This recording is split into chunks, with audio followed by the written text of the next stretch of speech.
for a second. Right. Just the on-off switch, and that's all. It's on. You want to make sure your temperature comes up to whatever temperature you're running it at. And for the connectors, it's like 480. Is that written somewhere? Yeah, that's all written down in here. And I play with the temperatures. Yeah.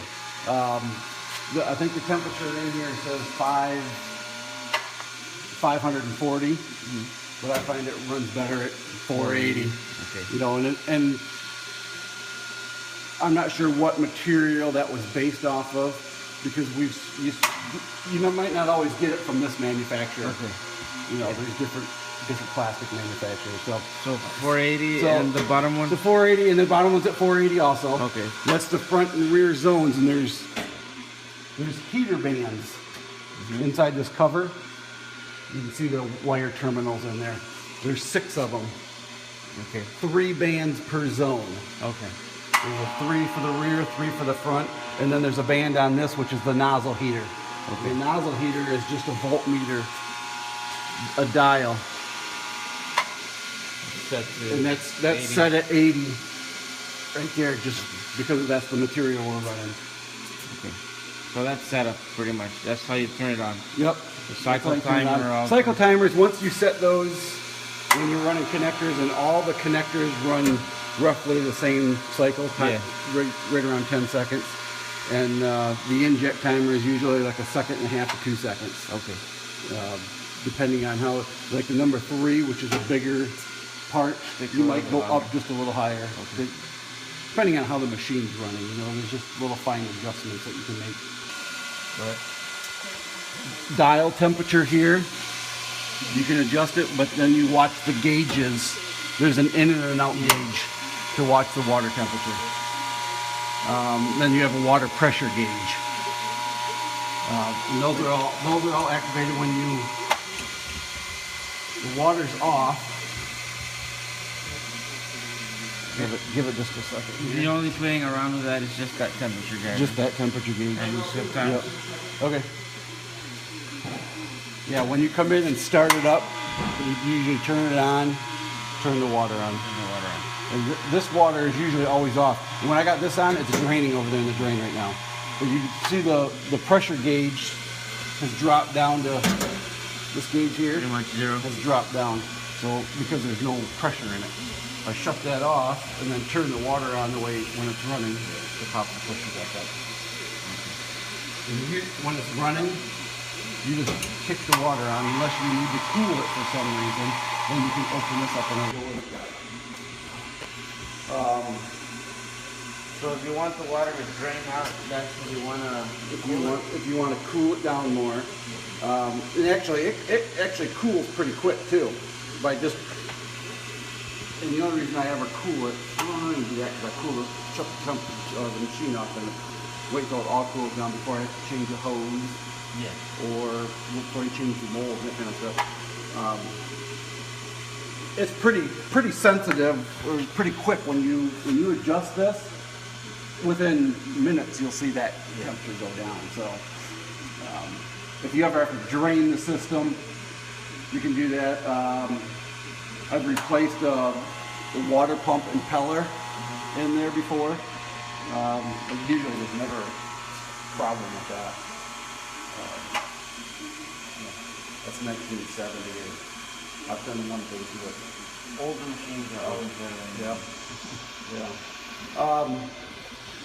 So that's pretty much that. If you want to, a hydraulic motor here that runs all your hydraulics. And right now it's shut off.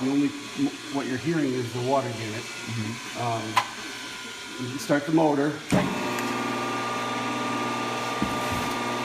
And then you have manually, this switch here is on manual.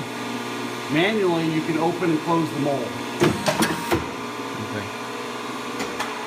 You can't close it unless this gate is closed. Safety feature.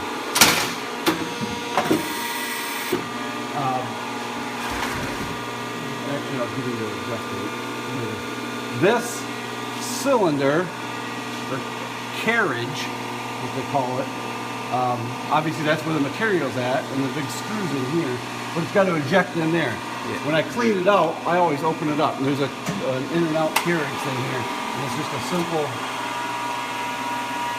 and once it's closed, it's closed.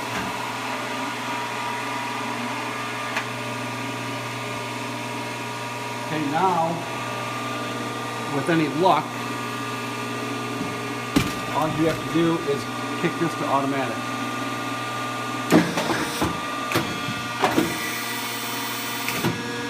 With any luck. Or left.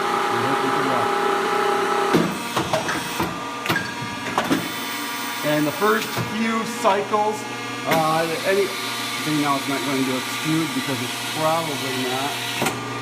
And you can shut it back to manual, and then you can manually inject and extrude, and that's what it's doing. It's injecting and then extruding.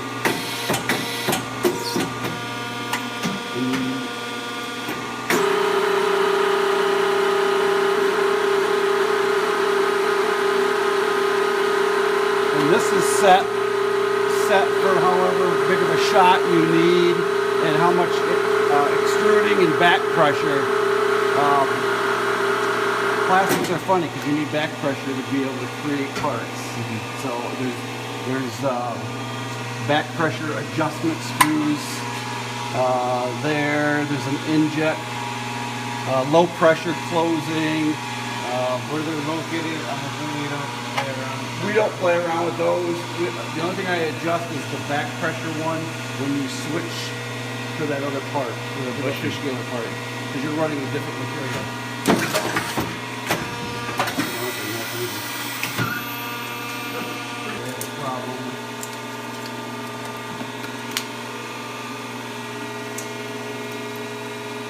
Don mentioned the humidity today would not be. Yeah.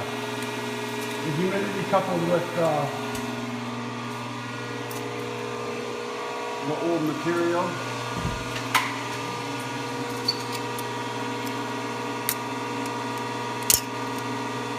And then you just basically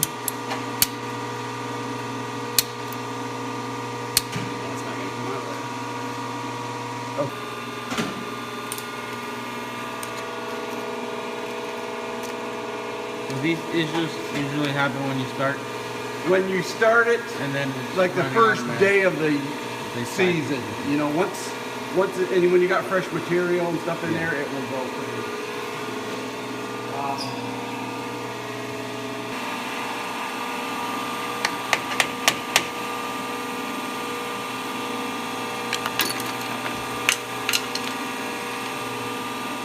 And they're all brass.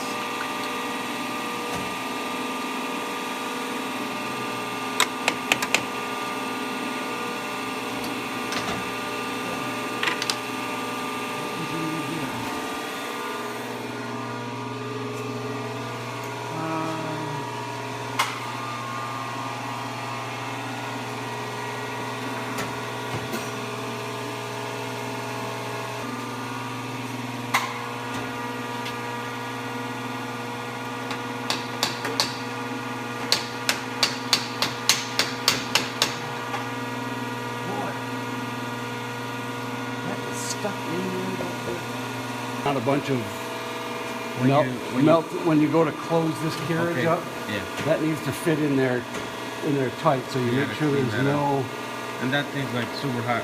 Yep, So it's not like you can just grab a rag and. yep, I will. Or can you? You can. But slowly. I try to get all the.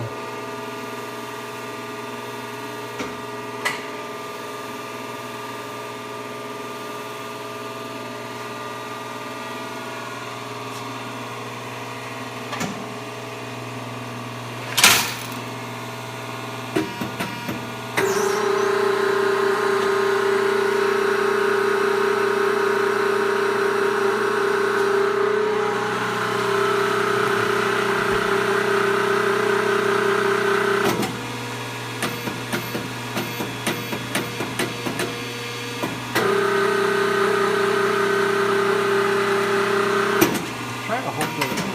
How much of that do you do? Like, And I'm watching this gauge too. Okay. When you do that, That's your inject pressure. So you want it to be at some. Well, yeah, and when it's running, it's at just over 600. Yeah.